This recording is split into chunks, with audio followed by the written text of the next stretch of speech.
मोटरचं पाणी आहे. पाण्याचा विषय सोडून द्या, आतापर्यंत याला जेवढे काय बोंड लागले की नाही ते वरच्या पाण्याचे आता नाही. ते पाण्याचा जो विषय आहे समजा, याच्यानंतर याला जे बोंड येतील ते पाण्याचा विषय झाला. पण आज याला जे बोंड आहेत ना, एवढे जे बोंड लागलेले आहेत ते हे कधीचे आहेत? पावसाळ्यातलेच पाण्याचे आहेत ना.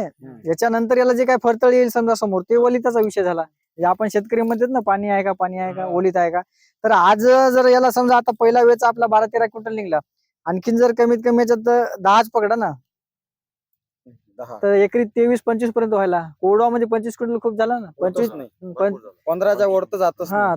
तर 15 25 म्हणजे खूप कमी सांगायलो आपण. 25च्या लई पुढे जाते. कारण याच्यामध्ये आणखीन जे महत्वाचं आहे फळफांद्यावर गणित आहे सगळे. हे बघा, फक्त दोन बोट आहे की. हे तुम्ही टॉनिक लई टाकलं, स्टिम्युलन लई टाकलं की अंतर डायरेक्ट लांब पडते फळफांद्यातलं. नाही, बिलकुल नाही. आपल्या पद्धतीने केलं ना, आपल्या पद्धतीने जर केलं ना, हजारो कंपन्या बंद पडतील टॉनिक स्टिम्युलनच्या. शेतकऱ्यांनी जर केलं प्रत्येकानं, हजारो कंपन्या बंद पडतील याच्यात. पहा ना, आता हे सारखं तुम्हाला जे आहे, आता हे मोडून पडते 8 दिवसात चक. आता याला पहा, हे बोंड आता हे जर उचलतो म्हटलं तुम्ही, पहा इकडं किती बोंड असतील याला. हे राहते का उभं एवढं झाड? मोडून पडते ना. हे 4-5 दिवसात आता हे पूर्ण असं, हे पूर्ण एवढं उभंच राहत नाही, शक्यच नाही. चक मोडून पडते असं खाली. एवढं झाड जर मोडून पडलं समजा, तर आपलं उत्पादन निम्म्यावर आलो ना आपण. जिथं आपल्याला 25-30 क्विंटल कापूस होणार आहे, तिथं आपल्याला 10-12 क्विंटल होईल नाही मोडून पडल्यावर. हे स्टँड जर राहिले समजा, आता हे एवढं जर झाड आहे समजा, हे स्टँड राहिले समजा, स्टँड राहिले तर काय होईल, हे फळफांद्या आणखीन वाढतील ना. जसं की याला 5च आज बोंड लागले तर इकडे 10 होतील ना बांधल्यावर. बांधणं लय महत्वाचं आहे. शेतकऱ्यांना आपण म्हणतो बांधावं, शेतकरी बांधत नाही. बांधलं नाही तर समजा कमीत कमी हे जे फळफांद्या बघा, हे किती बोट आहेत? 2-2 बोट आहेत की नाही.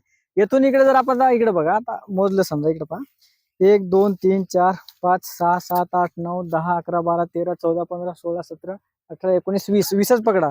आता याला जर 10 बोंड, आता बरेच लोक मध्ये 10 बोंड लागतात का? हा, आता तुम्ही वरची मोजा फळफांदी. 1 2 3 4 5 6 आणि पाते आहेत समजा समोर. 8 बोंड आहेत, 2-3 पाते आहेत. याला पण सेम तसंच आहे. याला कमीत कमी 10 जरी लागले समजा, 5 जरी पकडा आणि वरे 20 फळफांद्या, 5 बोंड म्हटलं किती व्हायले? 20 फळफांद्यातले 100 बोंड व्हायचे. 100 बोंडाची सरासरी जर तुमच्या शेतामध्ये आली, सुरुवातीला 7260 झाडं बसतील, पण नंतर वाज, नरगा आणि उभाट झाड आपण उठून काढतो. 5000 जरी झाड राहिले आणि 100 जरी बोंड म्हटलं समजा, आणि 5 ग्राम जर बोंडाचं वजन म्हटलं तर 500 ग्राम कापूस व्हायला.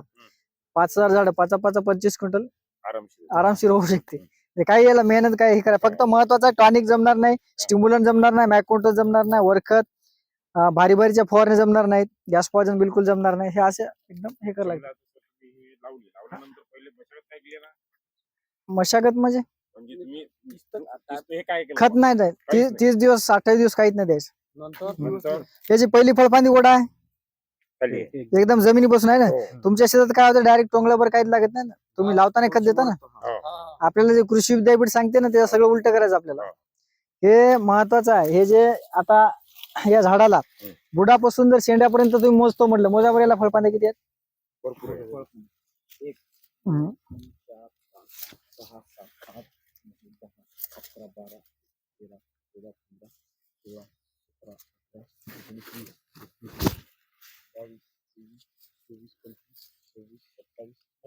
हा, तर 30 पर्यंतच पकडा समजा. 30 पर्यंत आले, वरचं सोडून द्या. आता 30च पकडा. 10 बोंड म्हणलं तरी 300 व्हायले ना.